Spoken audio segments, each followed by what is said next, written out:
Magandang araw sa inyong lahat. Good morning, good afternoon, good evening po sa lahat ng nakikinig po. Hello to all our viewers from here and around the world. Napakaganda na ating talinteman ngayong hapon ito. Isang mainit na pagbati po sa inyong lahat.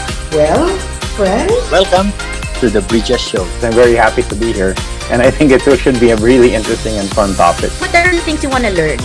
So I want to take it from there and then I listen to them. meron silang mga mithiin upang maging makabuluhan pa ang pagiging Katoliko. Lalong-lalo na sa susunod na henerasyon. Sa akin po, sa mga kabataan, use competence as a basis. In real life, hindi naman talaga tayo tumitigil sa buhay. Kailangan talaga tuloy lang ang buhay kahit anong challenges natin. Palawan, Cebu, Baguio City, Attorney Dwight, pati La Union. So we are saying that revenge travel is real. Mas kailangan natin na i-share ang hiwaga ng CU sa mga tao. Food and health should go hand in hand. So yan ang gusto namin paratingin sa gobyerno. If you will just devote your life teaching, hindi ka yayaman sa pera, pero yayaman ka sa tao. Siyempre, ang pinakamaganda po naman sa ating universidad ay yung talagang natuturuan po tayo kung paano maging mabuting tao. Happy anniversary to Bridges! Here at Bridges, we build bridges of faith, bridges of hope, and bridges of love.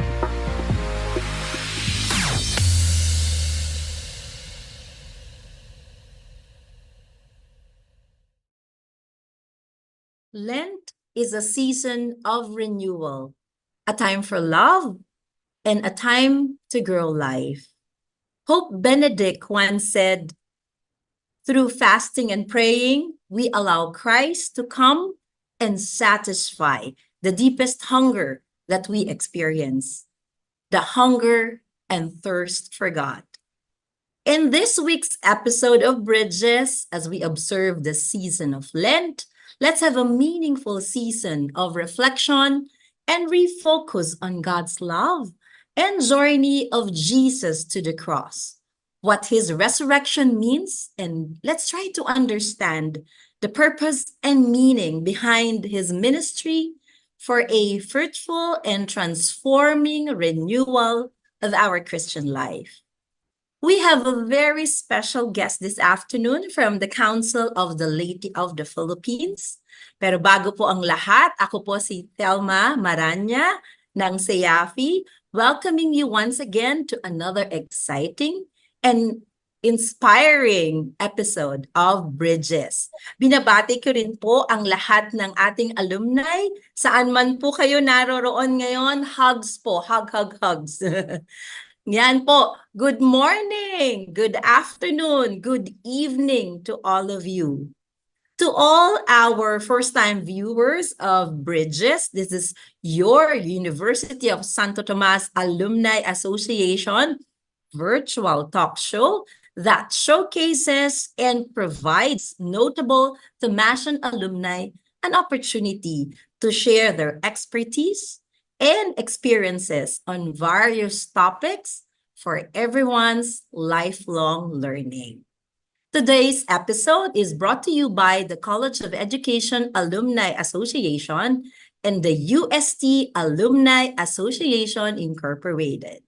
Before we continue, we ask our audience to please remember to like and share our show and subscribe to our UST Tomasian Alumni Community YouTube channel and follow our Facebook page.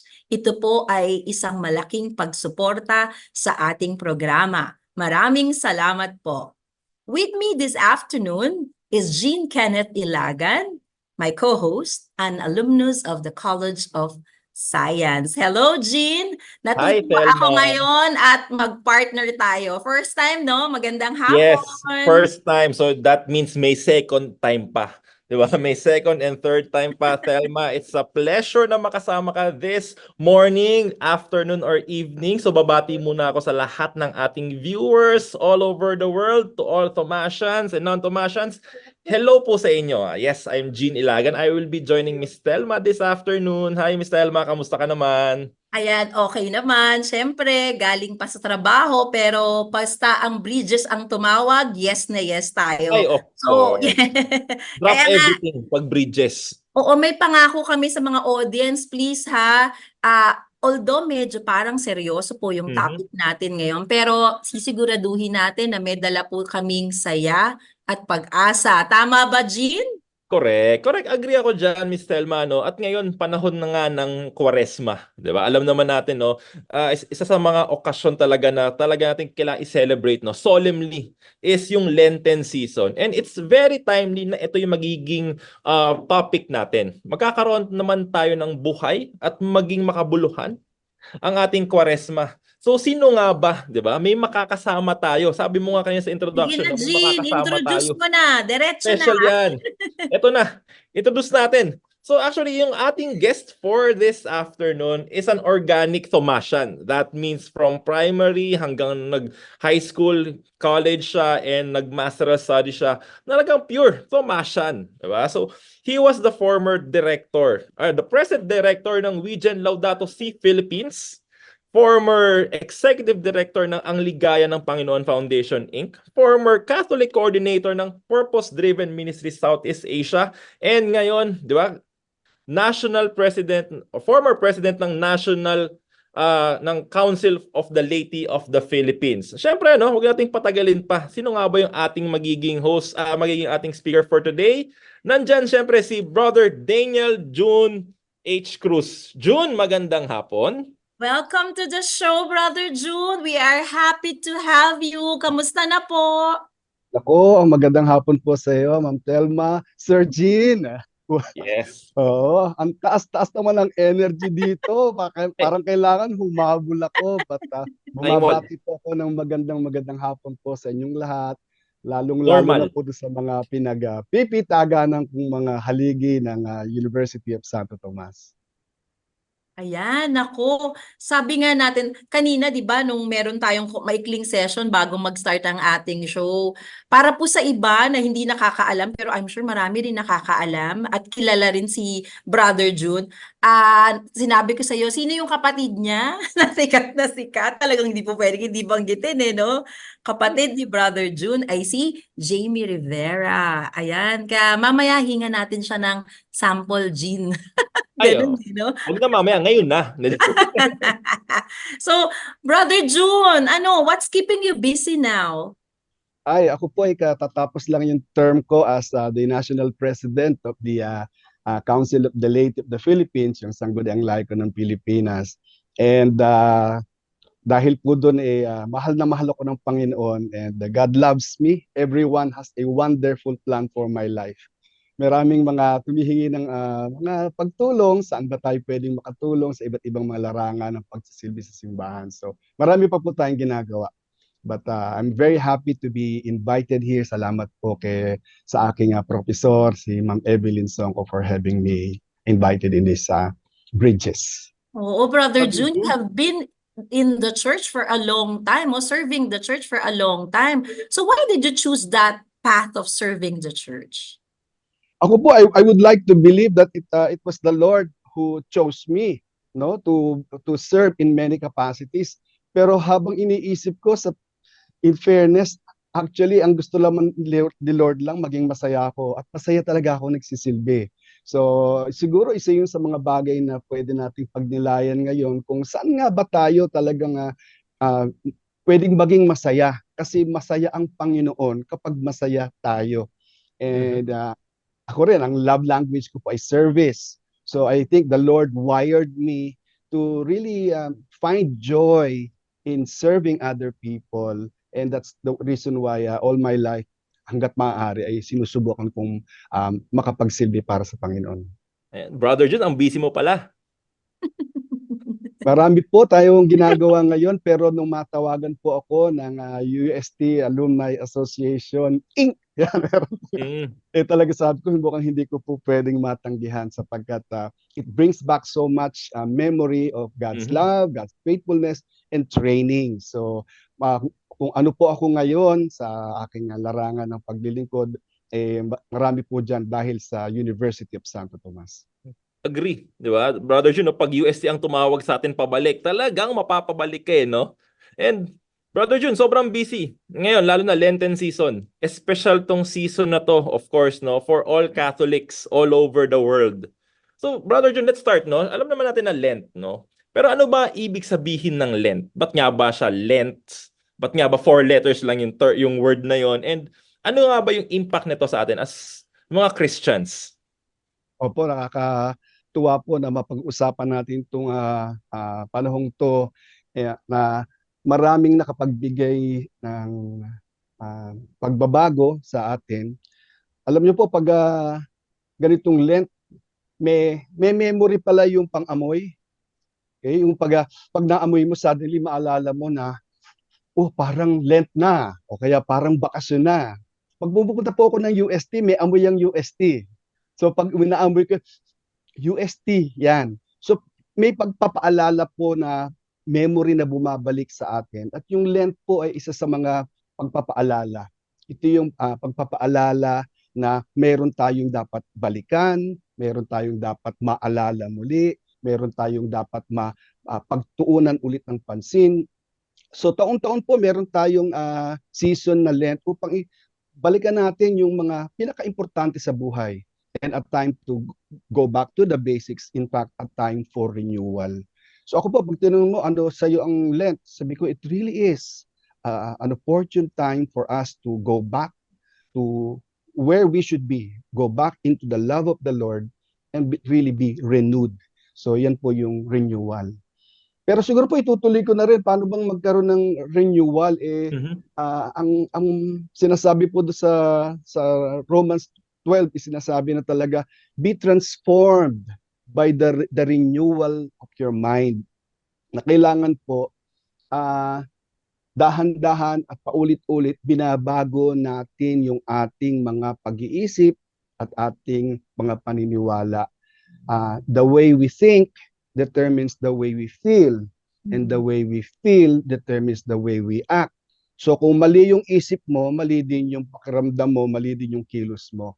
Pero kapag sa Lent ka pumunta at dahan-dahan, binabago na naman ang iyong pag-iisip, nababasa mo ang salita ng Diyos, naririnig mo sa mga recollections, yung mga turo ng Panginoon, natatransform yung ating pag-iisip. At dahil doon, patuloy na natatransform din yung ating pakiramdam at ang ating pagkilos. In a sense, bumabait din tayo.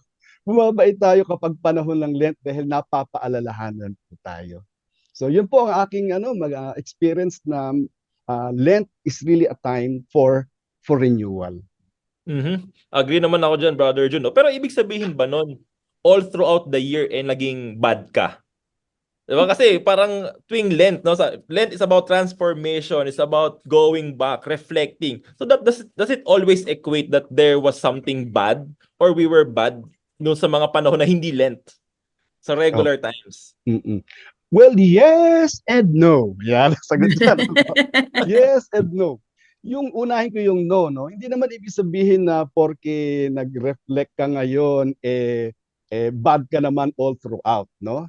So marami sa atin talaga naman na nabibigyan talaga ng pagkakataon na magbago kung ikaw man ay nalaglag, ikaw man ay nagkasala, na nabibigyan ka ng pagkakataon sa Lent.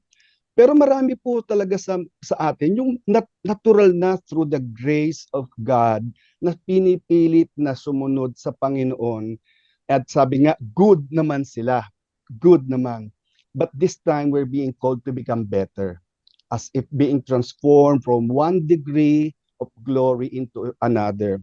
Sabi nga po the good is the enemy of the best. Parang gano'n, no? So, sabihin, tama na yan, okay na, baka lumagpas ako sa langit. Hindi tayo pwedeng lumagpas sa langit. Talagang patuloy na pagpupunyagi ang kailangan natin gawin. At hindi lang naman para sa atin to. Pagpupunyagi, maging mabuti lalo para sa ating mga kapatid, sa ating mga kapwa, para sa ating bayan. So, that's my response to the question, qualified. Yan. Alam mo, Brother Jun, nung sinabi ni Gina, bakit naging masama ba kami? Alam mo, minsan kasi po, kapag dumadating yung punto na gano'n, na parang pumapasok ka sa ano mo damdamin mo. Ano ba? Yun na yun nagsisimula na doon yung transformation Meron kang nag-iisip ka, nagre-reflect ka na. Ngayon, ang gusto kong tanungin sa inyo, ito po ba ay gawa ng Holy Spirit? Kasi marami ngayon ng kabataan parang ang hirap i-explain, no, Jean, nung Holy Spirit, no? Yung grace of the Holy Spirit para nandun ka at tanggapin ito at, teka, I will be a better person. Brother June, explain mo nga sa amin itong Holy Spirit. Ay, opo. All throughout my life as a Christian, when I say as a Christian, ito po yung time na nagsimula talaga ako, sineryoso ko yung pananampalataya ko when I was in first year college sa engineering, no? In an evangelical term, I gave my life to the Lord. Parang gano'n, ano? Yung Katoliko naman ako magmula nung bata, pero talaga sineryoso ko, nakilala ko ang Espiritu Santo doon. And nakakatuwa po kasi the Holy Spirit is the chief operating officer of the whole creation.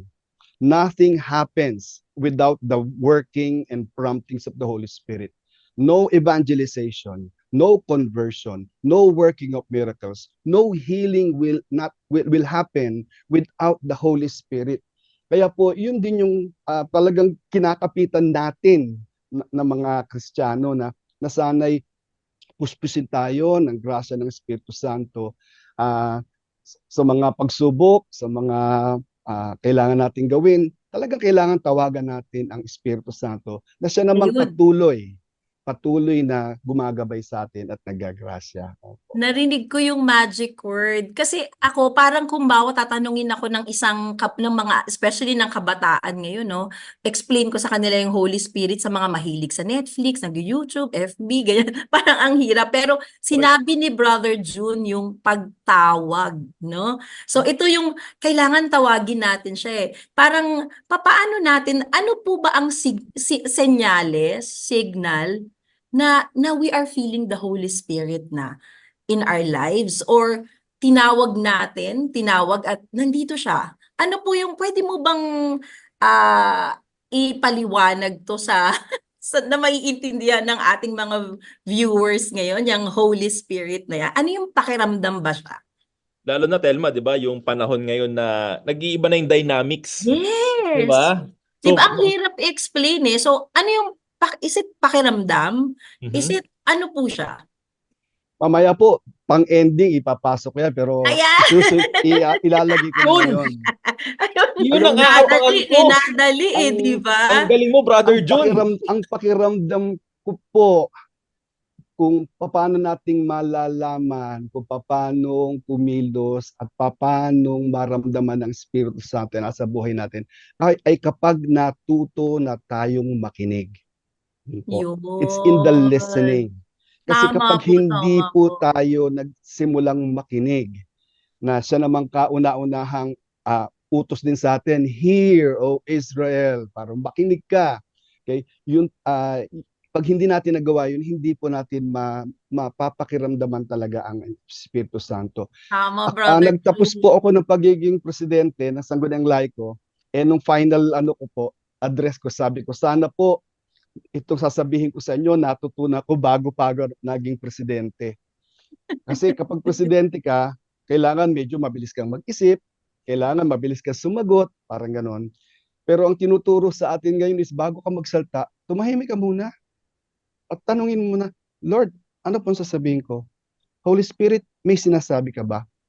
A prayerful pause, okay? A minute of just listening, and hopefully listen and ask the Lord, listen and ask the Holy Spirit kung meron siyang direksyon. Sabi ko, nakikita ko, kapag ako'y nagpo-pause at sabi ko nga, hindi muna ako nagsasalita, nauunahan ako ng Espiritu Santo. Pero kapag ako'y mabilis magsalita, sarili ko lang yung nagsasalita. So I think, in response to that question, napakaganda na dahan-dahan makinig tayo sa galaw at pagkilos ng Espiritu Santo sa buhay natin. Ang ganda, Brother John. Napakaganda, di ba? Yes. Opo. Brother John, oo. Kasi, sige, ikaw muna, Jean. Excite na tayo. Oo nga Di ba lalo na alam mo naman, Miss Telma, no? In the world ngayon na very opinionated lahat. 'Di ba? Ang bilis magkomentaryo. Ang bilis mag-react. Ang bilis magsalita ng mga tao. Konting may mangyari lang, ang daming opinion na pumapasok. And it varies, 'di ba? Ang daming iba't iba. Iba't ibang perspective, iba't ibang point of view. At ang rule ngayon is paunahan sa opinion. Paunahan sa sinasabi. Pabilisan ng reaksyon. 'Di ba? Kumbaga sa Facebook, 'di ba? Unahan mag-like, 'di ba? Kumbaga sa X or sa Twitter, unahang mag-comment. Sa YouTube, unahang gumawa ng vlog. 'Di ba? Parang yun ngayon ng trend eh. The faster that you go, the more that you will be appreciated. Pero with Brother Jun, sabi niya, hindi. You pause, you stop, you think, and let the Holy Spirit come to you first. 'Di ba? So that yung ilalabas mo, yung sasabihin mo, may assistance ni Holy Spirit. Diba? Siguro yun yung yun yung take away natin with paano sinabi ni Brother Jun siya kanina eh. 'Di ba? Yan. Opo. Brother June, eto ha. Kasi syempre, we relate Lent with love, no? And life. Kaya nga, yung tema natin na pag-uusapan ngayon, paano po natin pag-uugnayin yun? Yung Lent, love, and life. Yun pong pagmamahal kailangan po kasi talagang maging purposeful. Kailangan talaga maging deliberate. So ito yung panahon ng Kwaresma na kapag meron tayong gustong pagtuunan ng pansin, kailangan nating maisip na ano nga ba ang gusto ng Espiritu Santo na pagtuunan ko ngayon ng aking pagkilos, ang aking pagmamahal para talagang sa buhay ko yung binibigay niya. So talagang decision it's a decision. Love is a decision, and we really need to find a way kung paano po tayo talaga magiging deliberate in our actions during this Lent.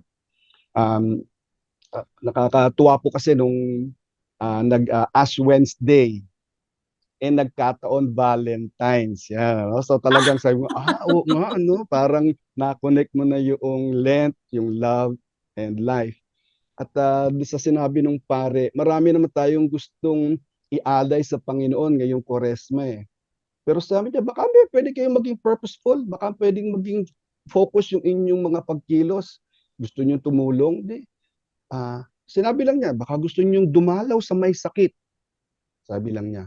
7, sabi niya, baka meron kayong 7 madadalaw na may sakit itong panahon ng Kwaresma.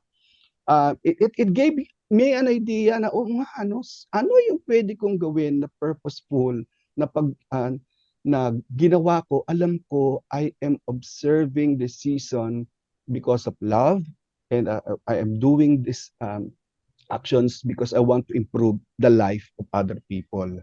So yun. So kanya-kanya na pong pagkilos yun, kanya-kanya ng conviction kung saan tayo ilalapit ng Panginoon, kung saan tayo ituturo ng Panginoon. Actually, napakaganda nga po kung gusto talaga nating sisimulan, yung Jean, yung pag-post na yan na sinasabi mo kanina, isa yan, napakaunang-una, ako nga actually sa totoo po naglalagay ako ng papel to really remind me to slow down. Kasi kung minsan po talaga ang bilis at lahat ng ito ay talagang kung magmamahal, desisyon talaga. At it has to be, ang word dyan, intentional, Kasi palagi we kept on praying for these things, Pero ang binigay na halimbawa ni Brother Jun ngayon ay talagang isang konkreto, Konkretong gagawin natin, 'Di ba? Jean, 'di ba? Kaya natin 'to. Kaya nga maganda yung challenge, 'di ba? The challenge for us is to equate yung love, yung Lent, yung life na to, not just for us, diba? But also to other people, So it's about relating ourselves, So like what Jesus did, Talagang He gave Himself, Same. Sabi nga ni Brother Jun kanina, dalhin mo sa ibang tao. Kung kaya niyang pumunta sa 7 may sakit ngayong Lenten season, why not din tayo? Mas busy pa nga yan si Brother Jun sa atin di ba? Pero kaya niya. So might as well, kaya din natin. Diba? Kaya ba, Miss Telma? Oo. Kanina napaisip ako, Brother Jun and Jean, ano ang difference ng Pasko at Lent? Yun yung Christmas and Lent. Tama ba na ang Lent, you go back to yourself? Ang ano naman, ang Christmas, it's our expression of our love. Tama ba? Ayoko po pumasok sa isang theological na discussion. Pero sa Baka totoo humaba lang, pala to, Miss oo, Telmo, sa pati totoo kasi lang, nilagay mo ang dun. tunay na Pasko ay yung Pasko ng pagkabuhay, no? Yun ang tunay na Pasko. Yun yung tunay na Pasko na mayroon tayo. Doon tayo binigyan ng bagong buhay. At hindi tayo makakarating doon sa Pasko ng pagkabuhay kung wala itong 40 araw na paghahanda. So, maganda na makita natin, uy, naghahanda ako para sa isang tunay na Pasko. Yung Pasko na ako ay makakatawid mula sa buhay na sabihin natin hindi kagandahan, okay? Kundi sa isang buhay na mas masagana. And therefore, that journey towards that Pasko ng pagkabuhay should be a joyful journey. Masaya dapat 'yon. Parang Pasko, doon na yung December 25, na talagang kailangan celebration din. Pero itong Lent na to, pwede natin consider itong paghahanda para sa Pasko ng pagkabuhay o para sa Pasko na darating by focusing our life and our love to people na makakagawa tayo ng difference. Meron pong isang passage sa scripture na sinasabi na talagang if you want to when you enter a house, put say first to peace to that house, and if a man of that house is a man of peace, sabi niya, no, then leave that peace. Maganda po yun kasi para sa akin yung word na peace, P-E-A-C-E, may focus na nabanggit na ni Sir Jean kanina, yung P, promote relationships. Okay? E, it's really a time to equip people and equip leaders, no? Assist the poor, care for the sick, educate the young, something like that. Mga iba't ibang mga paraan po na mai-share lang natin yung buhay natin as men of peace during this time of Lent. So, marami po tayong pwedeng gawing paghahanda upang ang ating Pasko ng pagkabuhay ay mas maging masaya.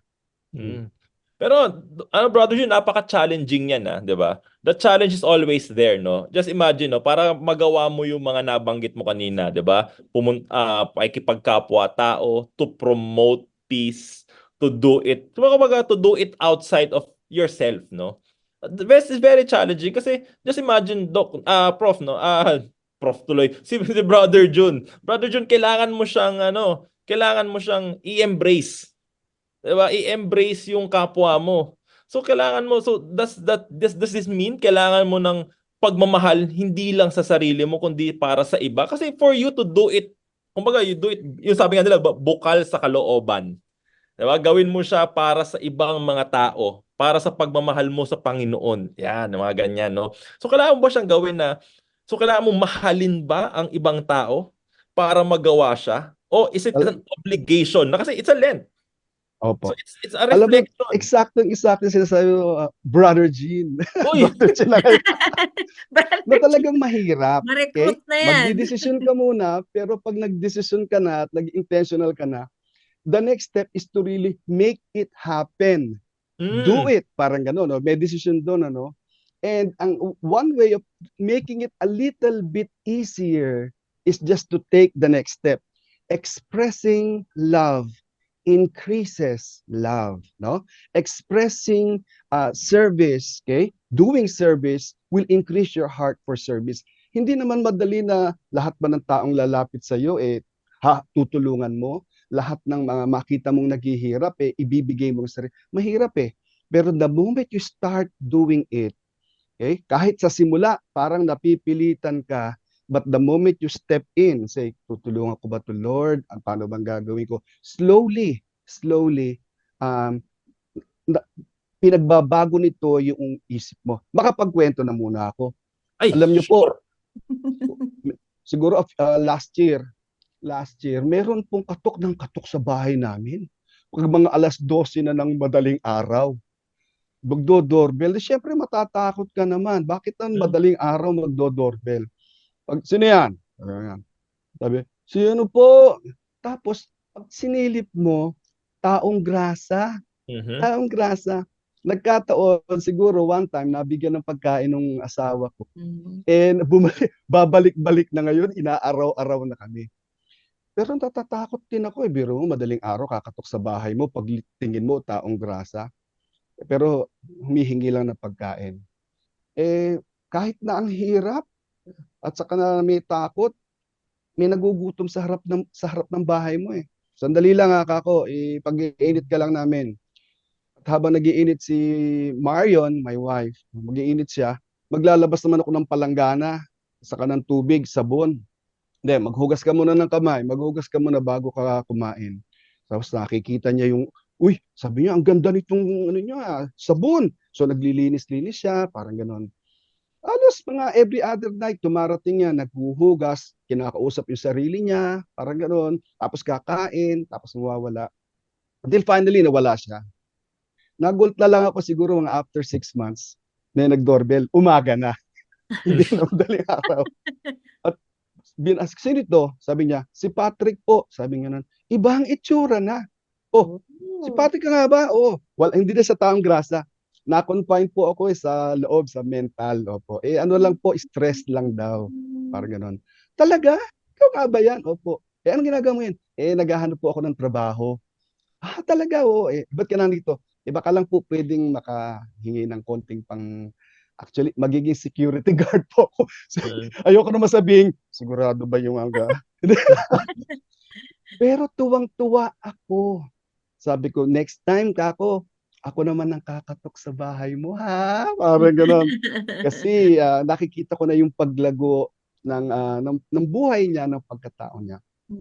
At masaya ako pag nakikita ko minsan, lumalabas sa Facebook yung mga picture na magkasama kami. Sabi ko, hindi naman madaling tumulong eh. Pero kailangan mo lang talagang simulan. At pag nasimulan mo na, andun yung grasya ng Diyos. Brother Jun, oo, totoo ba na, di ba, sa pag-aaral, pakikinig natin ng mga salita ng Diyos, no? At kung hindi man gano'n, ano, yung mga nababasa natin that would really inspire us, di ba darating yung punto that you could not really contain it, no? Kailangan talaga, it will move you, lalo na kung ang iyong mga realizations ay talaga namang pure and really talagang nakakabit sa katotohanan at tama. Kaya po, yung grasya na yan, darating siya talaga at it will really move you to help na sa ibang tao. Tama po ba, Brother Jun? Meron na sasabihin mo na si Sir Jean. Yes, Sir Jean. Pinasa eh. Hindi, okay lang yun actually, no? So, yun nga sabi nga ni Ma'am Tel, ganun ba talaga siya? Is it something that's it lasts? It will move you no? Oo, it will move you. And lalo na knowing, sabi nga ni Brother Jun kanina, nag-start siya. 'Di ba? So talagang sa simula mapipilitan ka ba muna? Is that really the route to it? The love of God compels us eh. Kaya nakakatuwa pag kinanta mo na yung God of all nations, merciful Lord of our restless being. Diba? So that teach us in beauty, in truth, in virtue, in passion, embrace. Talagang mararamdaman na ituturo sa iyo yan. Jean, ang UST hymn ay prayer. Yes, ayun. Oo. Kaya minsan kasi di ba we just sing it, basta sing ka lang ng sing eh. So, kakantay mo pag sa yan ay isa-isa mo, mamaya kantayin natin ulit yan. Tama, no? Ang ganda no, love will compel you. Ganon. Diba nga, palagi natin naririnig talagang love is an action word. Ganon siya, no? Pero palagi, ano siya, no? Pero ito, nakikita ko talaga kay Brother Jun, no? Brother Jun, ito naman, sa mga kabataan natin na hindi into serving the Lord, no? Parang merong ibang ginagawa, no? Or yung ating ibang mga nakikinig, no? pwede bang magkwento ka naman sa amin tungkol sa iyong mga experiences sa serving the Lord? Alam ko naman na ang organizations mo ay talaga namang nakalinya talaga, no? Sa simbahan, yan. Sige nga, Opo. konting kwento nga dyan, Hindi Brother naman June, po on that. lahat ng dapat nating gawin ay para sa simbahan o para sa mga sa ating bayan. May mga dapat tayong gawin sa buhay natin at ito po sa mga kabataan na kinakausap ko rito. Nagagawin mo lang dahil yun ay tama. Dahil yun ang nakikita mong isang value na pwede mong gawin dun sa oras na yon. A decision that you should make. And magkukwento po ako. Ako minsan bumiyahe papuntang Canada. And from World Youth Day, Canada, then tumuli ako sa US. And sa papunta na ako ng US, nakatanggap ako ng email sa wife ko. Sabi niya, please bring home. Sabi niya, those $1 headsets. Meron kasi mga $1 store sa US na everything $1. Kailangan daw niya ng mga 20 pieces. Sabi ko, $1 headsets, ano yun, ano? Eh pagsakay ko ng eroplano, nakita ko may mga headsets dun sa eroplano, dami. Sabi ko, uy, andito pala yung mga headset na sinasabi niya, dami dito, parang ganon. Eh pagkatapos nung gamitin yon, either tinatapon na or whatever. So sabi ko, pinagtakita ko yung stewardess.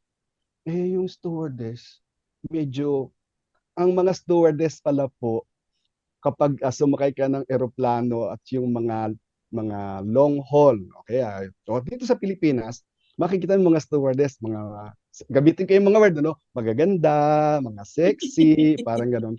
Pero sa US, kapag sumakay ka ng mga short haul lang sa kanilang from state to state, medyo matatanda na yung mga stewardess. Yung iba plus size na. Okay? Iba mapuputi na ang buhok. So hindi na yun yung ordinary na makikita mong mga stewardess na nakikita natin. Eh yung nasa stewardess sa amin, maputing buhok, tapos medyo matapang ang muka. Pag nagdadaan pasok yung seatbelt, sinisigawan kami. Matapang eh. Sabi ko, Lord, pagdadasal ko po itong stewardess na ito at magtatanong ko, baka po pwede kung makahingi noong mga yung headset, parang ganon. Kapag pinagdasal ko muna siya. Nung pwede nang tumayo, dinapitan ko na. Excuse me, ma'am. Sabi ko gano'n sa kanya, no? Yes. Sungit. Sabi gano'n. Can I ask you a question? What's your question? Sabi gano'n. My wife sent me an email from the Philippines and she asked me if I could buy those headsets in the US. I saw these headsets here in the airplane. Tell me, sabi ko, is it legal for me to buy these headsets later? Sabi niya, nagalit. Nagalit siya, sabi niya, no. Sabi niya, those things are not for sale. Sabi niya, you cannot buy that. Ganyan. So talaga nagalit siya. Ako naman, syempre, nagulat ako dahil marami rin nakatingin tao. Tapos tumalikod. Pagtalikod, narinig ko, bumubulong.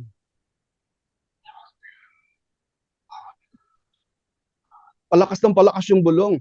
Until finally, naintindihan ko yung bulong niya. Sabi niya, I will be kind today. I will be kind today. I will be kind today. Tapos humarap. Nung humarap siya, iba ng itsura. I mean, suddenly in her, iba ng face niya, sabi niya, yes, what were you saying? Sabi sa akin, oh, headset. Sabi niya. Tapos sabi niya, do you have a bag? Ako naman nagulat. Sabi ko, no. So, okay, wait. Kumuha ng black bag, yung parang pambasura. Tapos sabi, how many do you need? Sabi sa akin gano'n. Sabi ko, 20? 20? Nagbukas ng drawer, nagbilang ng 20 brand new. Binalot. Sabi niya, here, give this to your wife. And you know, those things are paid for. Ibig sabihin, bayad na yan eh. Parang gano'n, ano? Sabi lang niya, those things are paid for. Sabi niya, ako hindi makapaniwala. Siya ba yun? Nagbago? Pero nagbago siya because of a choice. A choice to say, I will be kind today. I will be kind today. I will be kind today.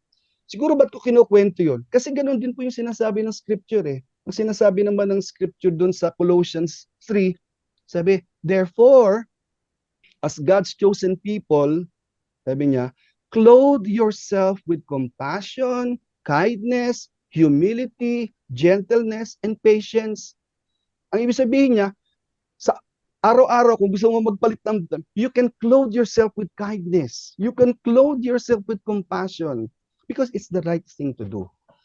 Okay? And sabi ko, pwede pala nating piliing maging mabait.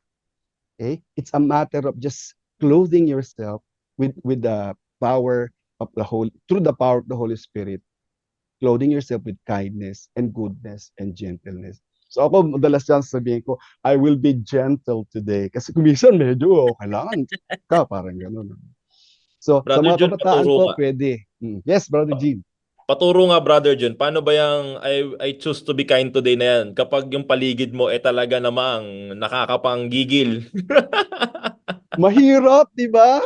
Mahirap po yan, Oo, pero talagang pipiliin mo. Okay, love is a choice, love is deliberate, and hopefully, love can be focused to the least. No? Yung sino nga ba talaga ang nangangailangan? Sino nga ba talaga ang dapat nating tulungan? Tatahiin ko to, Brother Jun. Ito na yung Please. scenario natin. Pag yung environment mo talagang pinupush ka maging masama, sabi natin kanina, popos muna ako. Let the Holy Spirit come into me. I will just reflect first before I act. And then doon ko marirealize, I can choose to be better. I can choose to be kind. Ang ganda naman. Ito na. Malapit na yung transformation ko, Brother Jun. Parang na-retreat si Jean ah. Oo nga eh. Nag-recollection ah. At least, di ba, alam mo, Sister Telma, di ba? Yeah. Di ba? Kasi this is part of our growth eh. Kasi alam mo yun, diba, life will push you always sometimes to to think impulsive eh. Diba? Kung ano yung pumasok sa mind mo, usually yun ang first reaction mo talaga eh. Kasi environment pressures you to do it eh. Pero again, no, sabi nga ni Brother John, you have the choice, no? We can pause.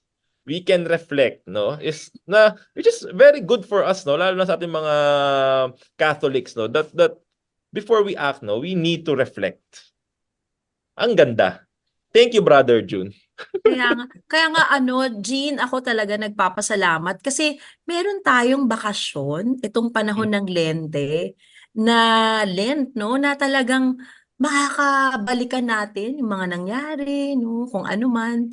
Pero Brother June, yung sinasabi mo na desisyon na yan, napakahirap niyan sa mga nasaktan at sinaktan at nasasaktan. Ay, ang lalim po. Ano bang mensahe mo dyan? Yata, Oo, kasi yung Lenteng to, di ba? Napakahirap mag-reflect pag nandun pa yung pain eh. Kasama po doon sa hinihingi natin sa Espiritu Santo ay yung gift ng Holy Spirit at yung fruit ng Holy Spirit. Yung gift niya is wisdom, understanding, counsel, knowledge, piety, fortitude, and fear of the Lord. Doon pa lang mahihingi na natin na, Lord, ano po ba ang wise na dapat gawin ko dito? Kung ako'y napapaligiran ng puro kasamaan, ayun yung tanong ni Brother Jun kanina, paano akong kikilos? And I think one of the wisdom that we should have is that, one, hindi naman natin kailangang ilutas lahat ng kasamaan sa mundo. But two, pag nakikita ng Panginoon lahat yung masasamang yan, parang gano'n, ano? Anong sinagawa ng Panginoon? In Psalm number 2, when the Lord sees all these people trying to do something bad, anong ginagawa ng Panginoon? Tumatawa lang siya. Psalm number 2, God laughs. Natatawa lang ang Panginoon. Ha! Kala ninyo yung mga plano nyo magtatagumpay. Okay? God is in control. And therefore, sabi ko, kung hindi ko man masosolve to, hindi ako mawawala ng pag-asa sa Panginoon. Kung kailangan tumahimik lang muna ako, alam kong kikilos ang Panginoon because God is in control. And kung kailangan naman akong kumilos, andun naman yung fruit ng Holy Spirit. Love, joy, peace, patience, kindness, goodness, faithfulness, gentleness, self-control. Sabi nga, kindness is love in action. But patience is love in calmness. Kung kailangan ako magpasensya, kalma lang. Kalma. kalma. Relax. Yan, ha? So, so, love in calmness. So, different expressions of love, but in the end, okay, all our actions. Gusto nating kumilos para sa Panginoon, ipadama yung pagmamahal niya sa iba't ibang mga tao. Yan. Jean, alam mo kaya nga minsan kapag sinabi sa atin may panawagan to be charitable, ang pagiging charitable, tama ba, Brother Jun? Hindi lang naman yan pera. Hindi lang palaging pera ang ibinibigay natin to be charitable, no? Nandoon yung ating pagiging yung kababaang loob din. Yan. Kasi kung minsan may nagsungit sa'yo, no?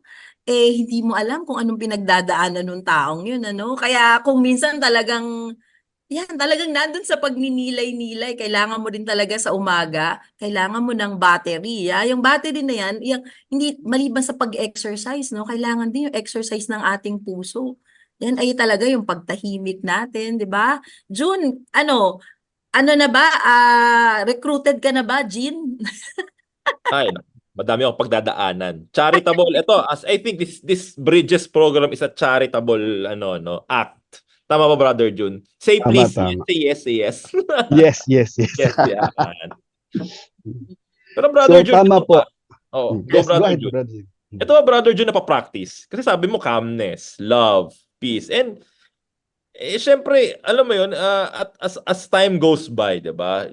Dumadami yung knowledge natin. Kumaga, dumadami yung wisdom natin. We have different experiences. Syempre, hindi naman lahat ng oras nagagawa natin yan. Diba? Pero, does this mean that we are growing as a person? Yan, maganda po yan. One is that talagang kailangan natin ng exercise. So, walang lalago na wala yung exercise na yon. And therefore, if you want to grow in patience, you will be brought into situations where you will have to exercise patience. Pag sinabi mo you want to grow more in compassion, ilalagay ka sa sitwasyon kung saan you need to exercise compassion. Kaya napakahirap magdasal. Be careful with what you pray for. Pag sinabi mong, Lord, give me patience. Naku po, ayan na, darating na yung opportunity to be tested. But in answer to that question, ito ba you can grow into it? Yes, definitely we should grow into it, and the Lord would want us to become more and more like Him. Lagi ko po sinasabi ito sa mga kasama ko. Alam niyo po, malayo pa tayo doon sa pintuan ng langit. Nakikita pa lang yung reflection natin. Alam na ni San Pedro kung makakapasok ka o hindi. Sabi niya, bakit to? Kasi yung mga kamukha lang ni Kristo ang nakakapasok sa langit. Ha? Paano yun? Yun lang kamukha niya. Kasi ang mukha ni Kristo is love, joy, peace, patience, kindness. Okay? So, kailangan natin mag-grow into that so that malayo pa lang nakikita na sabi nga ni San Pedro, Brother Jean, it's time for you. Welcome. Yan. No? So, malaking... Parang mga magulang tayo ni Jean, no? Talaga. Kapatid niyo po ako. Huwag po kayong mag-alala. Parang siya yung kino-convert namin dito. Nako. Ayan. Kasi syempre, ako talaga namang pinagpapasalamat ko po yung mga ganitong programa na kung saan napapakinggan natin.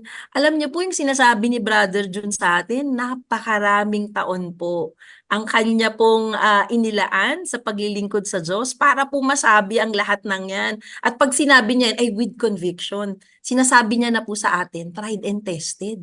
Kaya, Brother Jun, pakinggan natin si Brother Jun, Jean, di ba? Tama? Brother Jun, sa sobrang daming engaged sa programa natin ngayong hapon, may nagtanong, phone-in question. Wow, sige po. Minsan lang to, may tanong si Manny Estrada. Yan, ang ganda lang name mo. Si Sir Manny, magandang hapon. Nanonood siya today. Yan. So, tanong ni Sir Manny Estrada, ano daw ang lunas kapag may donor fatigue ka na? Kumbaga siguro Yun. nauubos. No, tama ba? Nauubos, napapagod ka rin. Siyempre, ikaw ba naman mag-donate regularly? Yun. Siyempre, meron din, anyway, alam mo yung feeling na yun, di ba? Brother Manny, no? Manny? Yes. Oo, yan. So, thank you very much for that very wonderful question. Yan. Ganon din po yan, tinatanong namin sa mga sarili namin kapag kami nagtatithe. Kami po nagpa-practice ng tithing. So, minsan kapag ang tithing, kung sinabi mong 10%, kapag habang lumalaki yung income, lumalaki din yung tithe mo, di ba? Dahil 10%. Minsan sabi ng isang kasama ko, masyado nang malaki itong binibigay ko, Lord. Sabi niya, saan ka naman nakakita na ganito kalaki bibigay ko sa community ko, sa simbahan? Sabi naman ni Lord, simple lang naman yan. Sabi niya, gusto mo, pabababain ko yung kita mo. Parang gano'n. Para bababa din yung tithe mo. Parang gano'n. Hindi na okay, Lord, okay na, okay na. Okay? So, ibig sabihin nun, kapag ikaw ay donor, simple lang din naman niya. Kung gusto mo mapagod, di ba, bawasan din naman ni Lord yung gusto niyang, kakayahan magbigay. Some people are really blessed by the Lord to become kingdom builders. So kapag nagbibigay ka, isipin mo, I am a kingdom builder. May binibuild ang Panginoon, ako yung kasamang nagbibuild dyan. Hindi lahat ng tao nabigyan ng pagkakataon na magaling kumita ng pera. Pero kaya ka nakakapagbigay ng pera dahil may quality ka, may trait ka, may opportunity ka, may gifting ka para gumawa ng pera. Hindi lahat ng tao meron kanyang gift. And therefore, kung may binigay sa iyo yan, okay, huwag kang matakot na magbigay, huwag kang mapagod na magbigay sapagkat grasya ng Panginoon na binigay sa iyo na ikaw ay makapagbigay. Again, madaling sabihin, okay, pero masusubukan mo na kapag mas magaan sa loob mo ang pagbigay, okay, makikita mo rin na talagang ang Panginoon ay nandiyan na patuloy nagbibigay sa iyo. Consider yourself as a kingdom builder. Eto, Brother Jun, may follow-up. Akalain mo, engage talaga yung ating mga viewers ngayon. Kaya Brother Jun, isa kang icon. Brother Jun, paano daw kapag you are starting to give more than what you can actually afford? Ayan. Unang-una, hindi po ako naniniwala doon. Para pag yung wife ko nagpupunta sa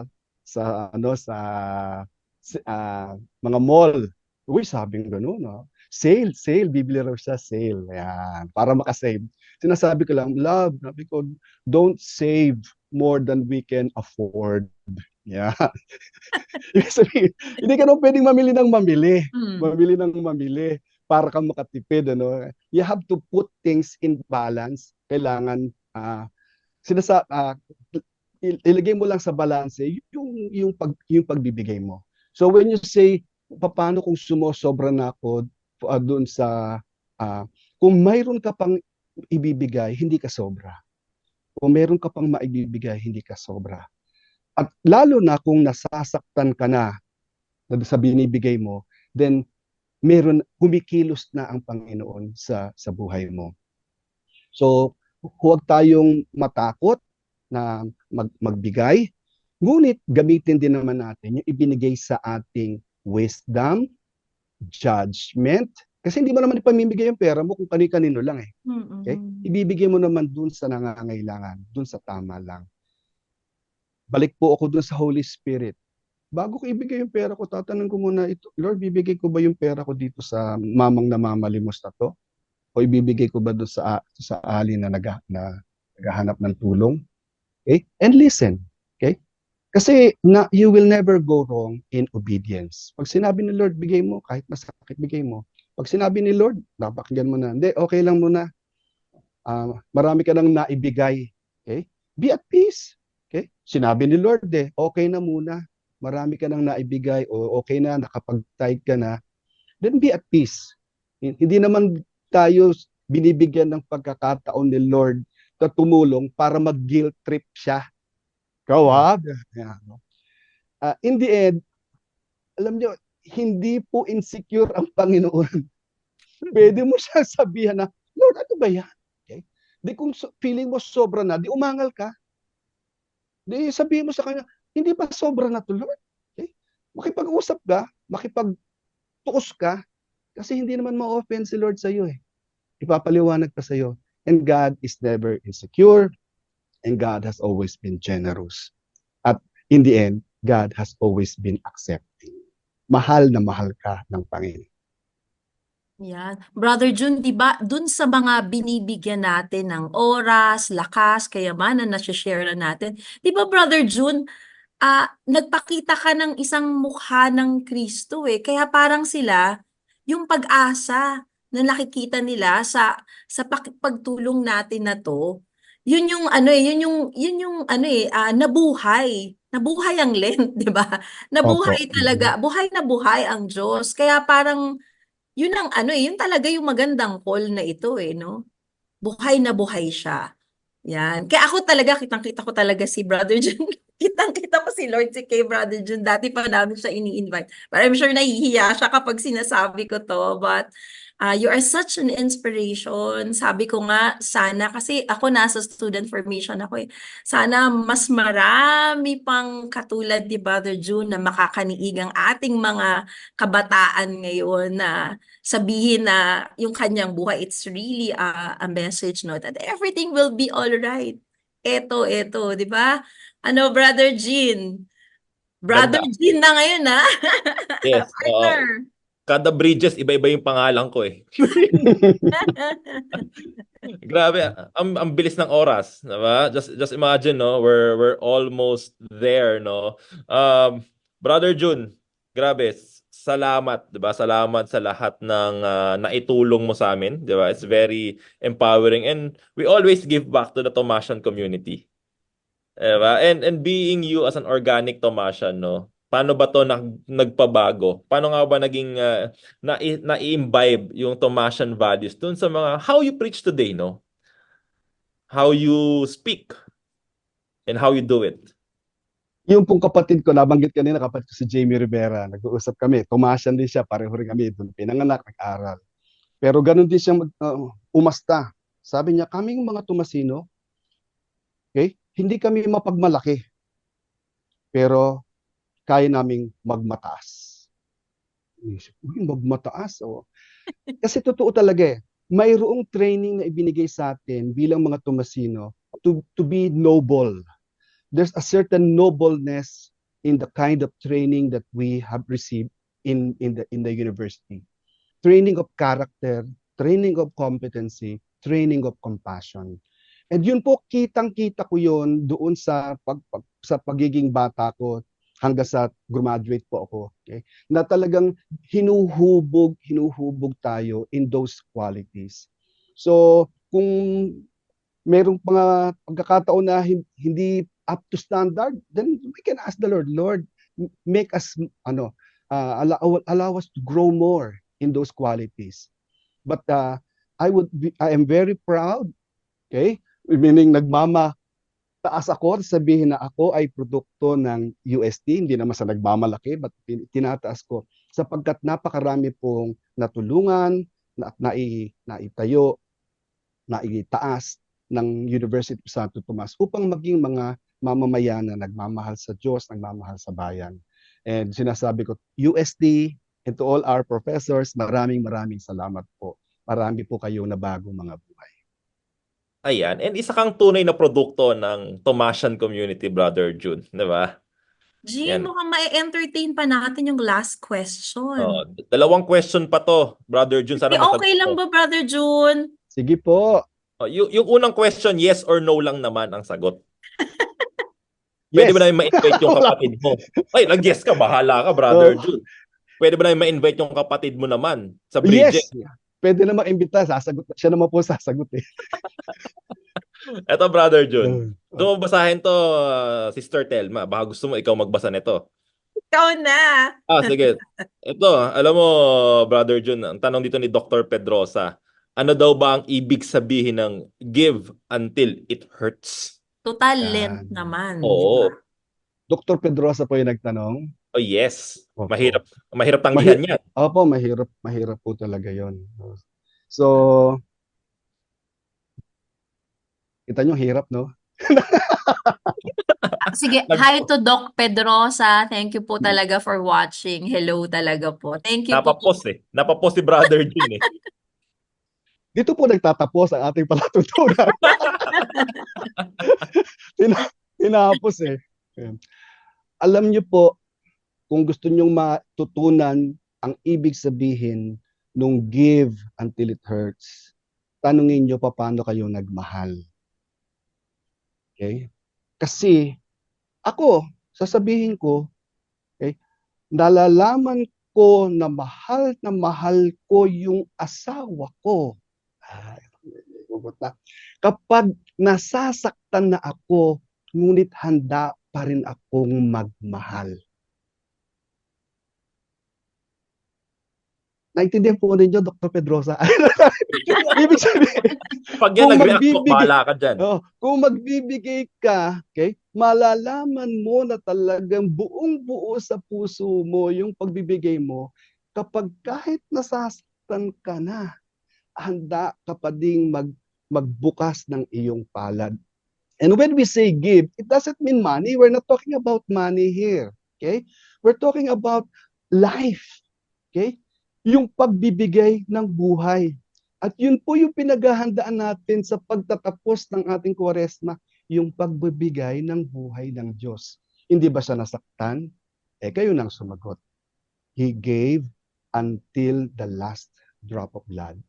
He gave until it hurt so much to the point that God the Father Himself wept. Siya mismo naiyak sa hirap, sa sakit na ibinigay ng pagmamahal ng Diyos sa pag-aalay ng buhay niya sa atin. So, sana po natulungan kayo ng palatuntunan ito. As always, Dr. Love. Yeah. Dean, final na ba? Message na ba from Brother June? Alam mo, Sister Telma, no, hindi naman siya tatanggi sa ikalawang episode natin pag in-invite natin yan. Di ba, Brother June? Love until it hurts. Yeah. Hanggang hindi siya nahihirapan sa schedule niya, hindi niya siya titigilan.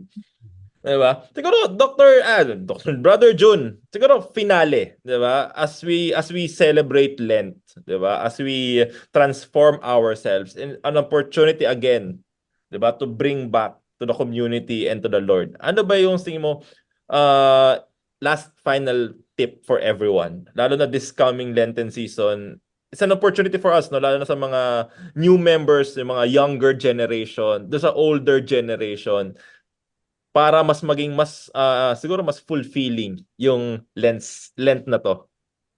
Apo. Sabi nila kapag ikaw yung magsasalita, tell the people what you want to say it, and then repeat what you said. So ulitin ko lang po yung sinabi ko sa ating panimula, that Lent really is a time to renew ourselves and be empowered by the Holy Spirit. It is really a time to manifest in our lives the transforming power of God in order to love. This love must be deliberate, concrete, intentional, especially to the least. And this is also a time to find balance in our lives in order to grow, and that balance can only begin, okay, if we begin listening and obeying in God's word. So siguro po yung maging ending ko, makinig po tayo sa salita ng Panginoon, at pag narinig natin yung salita, gawin natin yon. Sundin natin yung pinag-uutos sa atin. Yun po ang simula ng ating ng journey again, in that journey that we are entering into in this season of Lent. So maraming salamat po. Ako po yung nag-enjoy. Sana po yung nakatulong din ako sa inyo.